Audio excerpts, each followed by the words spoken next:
Hi beautiful souls, it's Tan here today talking about the Neptunian relationship. Oh yeah, this is an interesting one. So I've recently made a video on the Plutonic relationship in this compatibility secret series. So if you want to watch that one, you can click links up above and in the description box below to watch. That's also a pretty interesting one as well. Yeah, so the Neptunian relationship. So before you can say that you are in a Neptunian relationship, you'll have to kind of identify first whether you are in one of these or not. And so there are a couple of different ways that you can identify this by checking in your own natal chart, and then checking in the synastry between you and your partner, and then checking in the composite chart and the Davidson, which are kind of about the same things, between you and your partner. So first of all, you're going to have to see what Neptune is doing in your chart. So in your own natal chart, if you see that you've got a sun, okay, your sun in an aspect to Neptune, whatever aspects that may be, but if it is in a hard aspect like the square, the opposition, or the in conjunction, this is going to feel more of a challenge than if you were your sun was in a trine or a sextile to Neptune. And then you can also check to see if you have your moon in hard aspects to Neptune.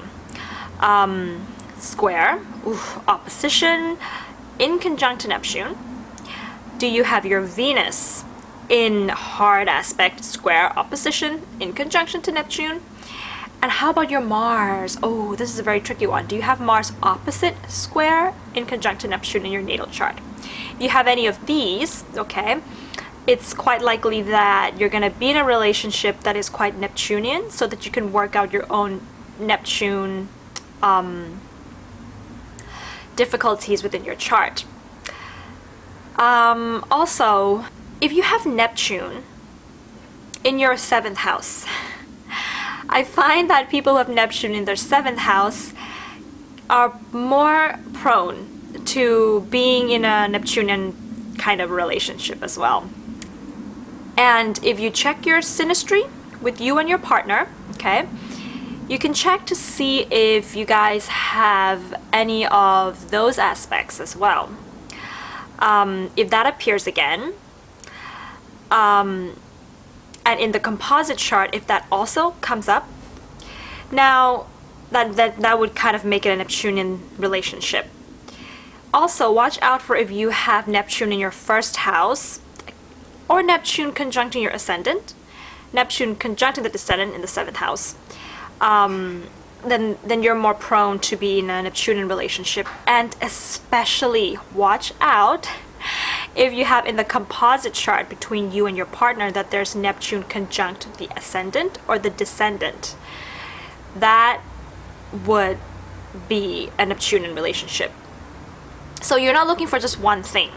Okay, so if you and your partner, if you have your moon conjunct your partner's Neptune in the synastry, that's not necessarily going to make it a Neptunian relationship. But let's say that you have your sun conjunct Neptune in your natal chart, and then you have your moon square Neptune in your natal chart, and then you have in the synastry your moon square your partner's Neptune and Venus opposite your partner's Neptune. And then in the composite chart, you have, let's say, Neptune in the 7th house conjunct the descendant, and a moon square Neptune, and Mars opposite Neptune. If you have those kinds of alignments, for example, then you know you're in a Neptunian relationship. So, when I think of Neptunian relationships, so you guys know I like to use pop culture, I think of A Star is Born, starring Lady Gaga and Bradley Cooper. There's something Neptunian about that relationship, in a sense that, well, in general, the theme of that relationship really has this kind of savior, hero savior kind of a theme to it. The reason why those two got together in the first place, I think, was because well, it seemed to me like Lady Gaga was kind of struggling a little bit with her career, and Bradley Cooper was doing better than her, and then he kind of came along and was kind of supporting her career, and they clicked because of their interest in, you know, love and their love of music, and how Lady Gaga felt that she was really going to go places because of the love from Bradley Cooper.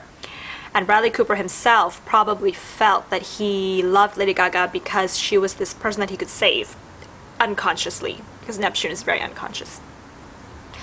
But somehow Lady Gaga becomes more successful than Bradley Cooper, right? And Bradley Cooper's got like drinking problems, so he's really addicted to this, and the relationship somehow was reinforcing his addiction, because when Lady Gaga became more successful and, you know, she was getting the Grammys and things like that, there's this unconscious feeling, I think, in Bradley Cooper that, you know, his job here is kind of like not there. Although, of course, you know, consciously he's thinking, oh, Gaga is not really being herself, you know, she's allowing the kind of music industry to shape her, she's out of touch with who she really is. That's what he's thinking consciously, but unconsciously, you know, he knows that she's now better off on her own, and he has no more of that hero savior job to play with her. So he turns to drinking to kind of, you know, cope with this weird feeling that he's got going on, which he probably can't really tell what it is. And you know how, like, after the Grammys, Lady Gaga, they kind of separated a little bit, and he kind of went into rehab, and he actually got better when he wasn't around her. But the moment that he, you know, was kind of more sober, he dealt with all his drinking issues. Now he came back and he's with her again, but he finds out that she decides not to go on tour because of him, and he knows that he can't turn to drinking anymore because Gaga doesn't like him to drink so much, so he doesn't really know what to do. So what he does is he hangs himself.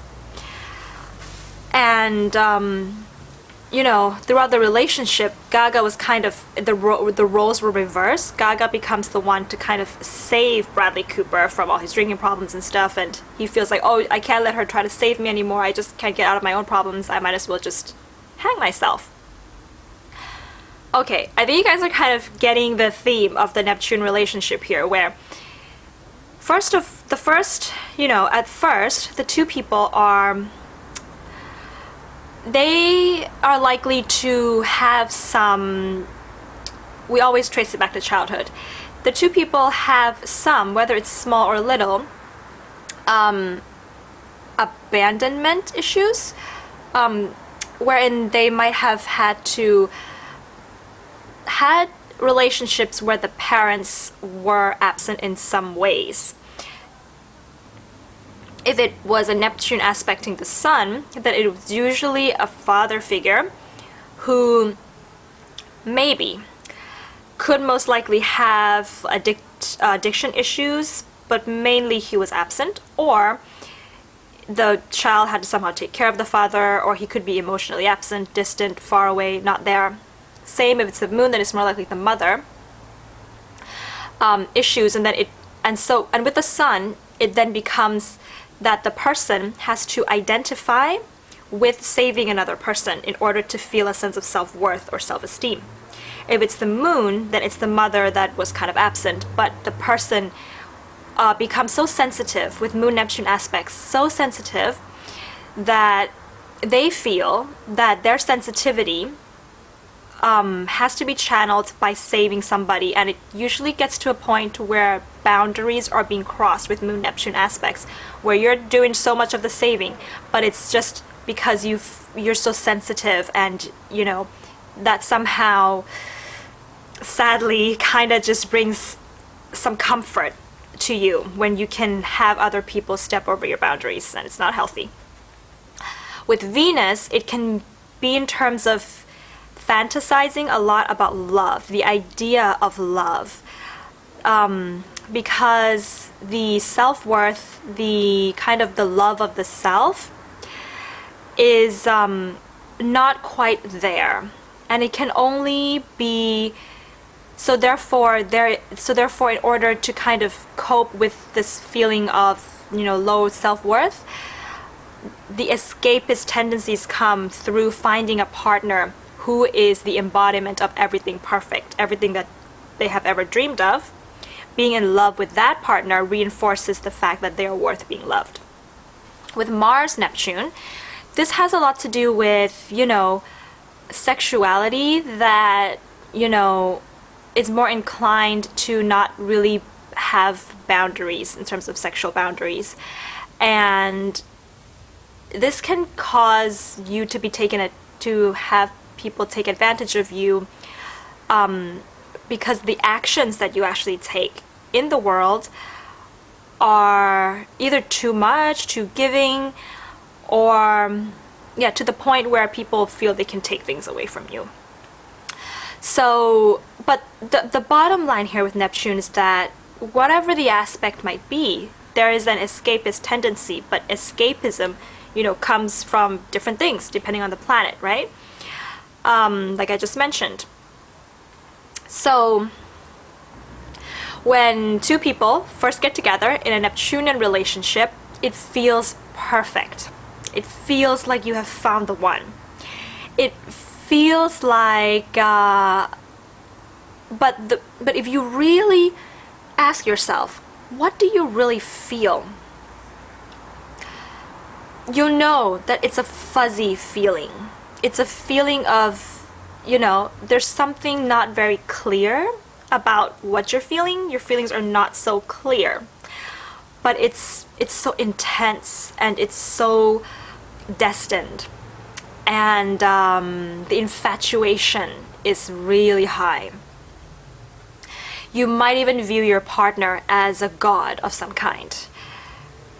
I think I have actually been in a Neptunian relationship where I actually wrote in my journal that I thought my partner was some kind of God-sent person. But okay, so that's the start of the relationship.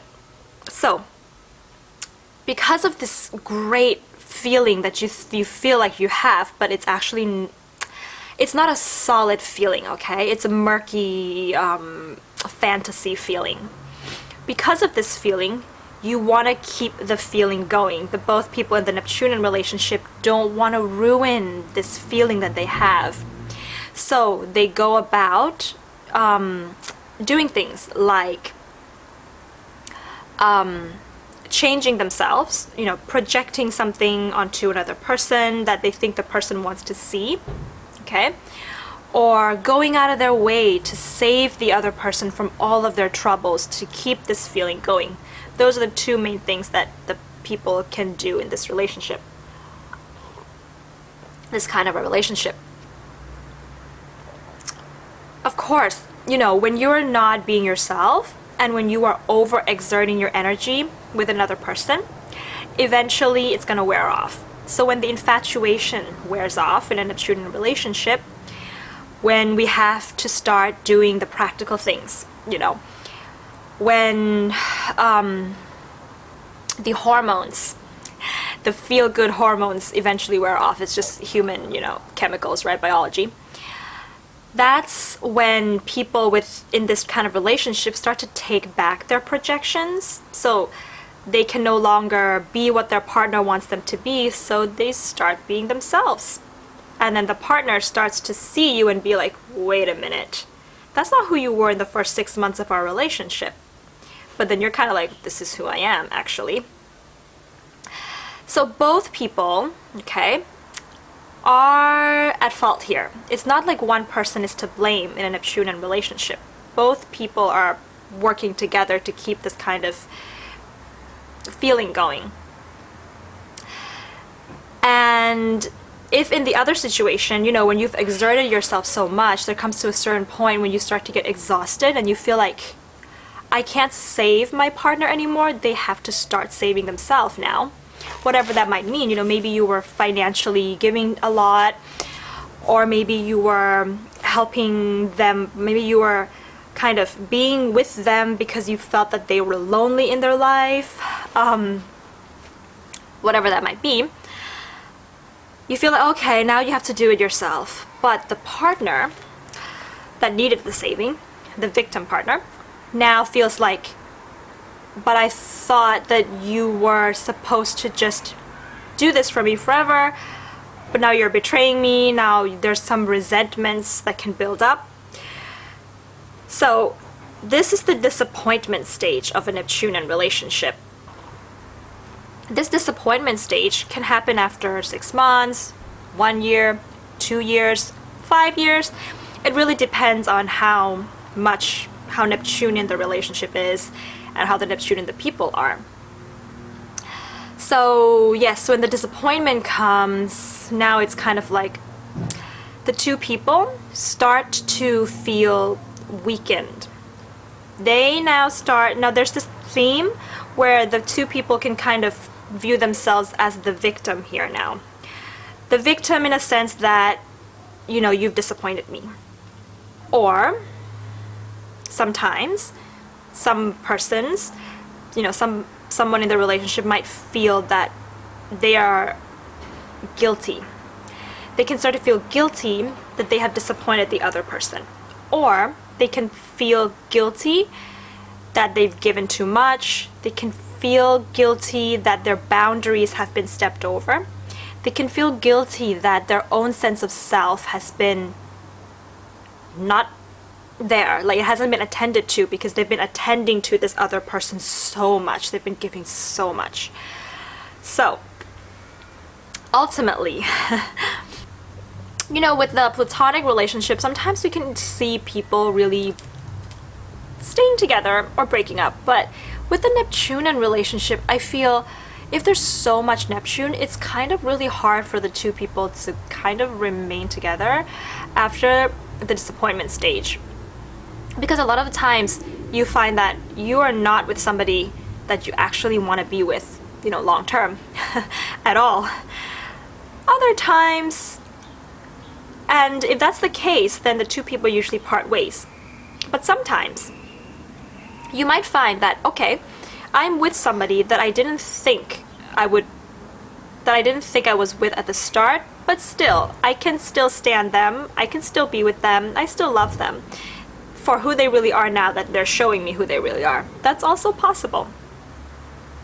Whatever the consequences are of the relationship, whatever the relationship turns out to be, the ultimate lesson with a Neptunian relationship is to balance spirituality with practicality.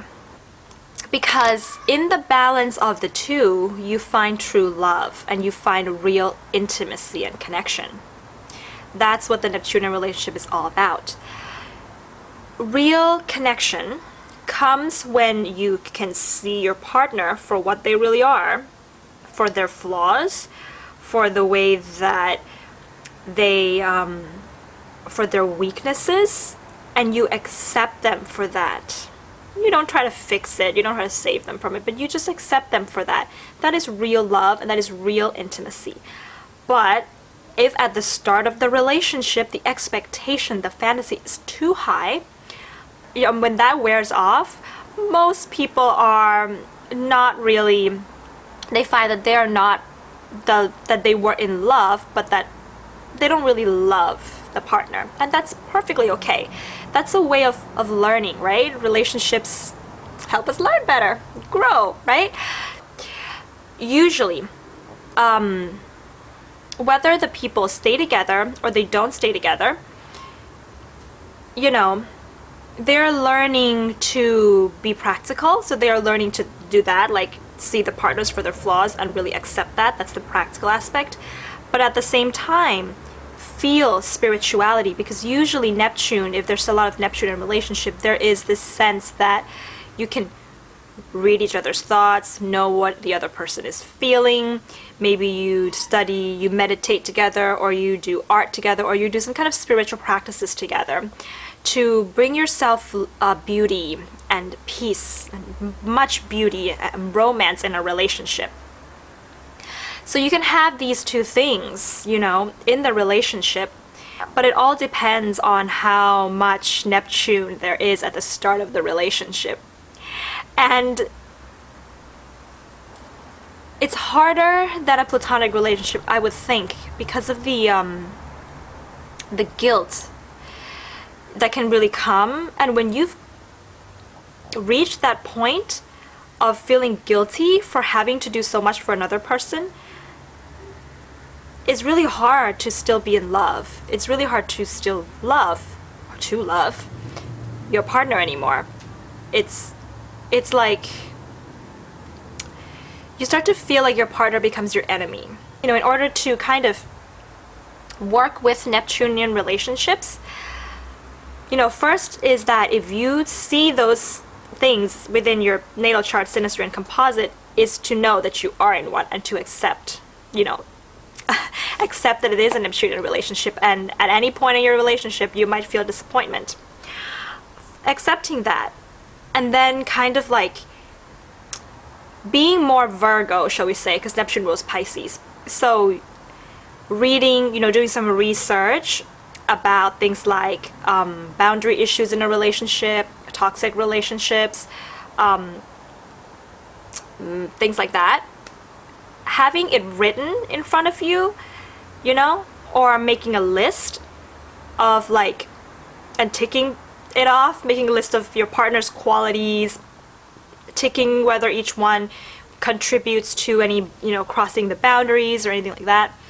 Asking friends and family members to help, to give you some advice on what's actually going on in your relationship, and actually listening to their advice on that, because Neptune is like a fog, and a lot of the times when you're in a relationship like this, you can't see very clear. So if you can see from another person's perspective, that it helps bring things into clarity. And most importantly is to take your time in a Neptunian relationship. Wait until the honeymoon stage and the infatuation wears off. You know, jumping too quickly and making lots of promises. Oh, that's, you know, promises that after the infatuation you don't know if you're going to be able to keep it or not. That's going to really cause a lot of pain, a lot of guilt that you've promised too much, a lot of shame, a lot of disappointment in the relationship. So, you know, waiting until you gain some clarity, that's really important.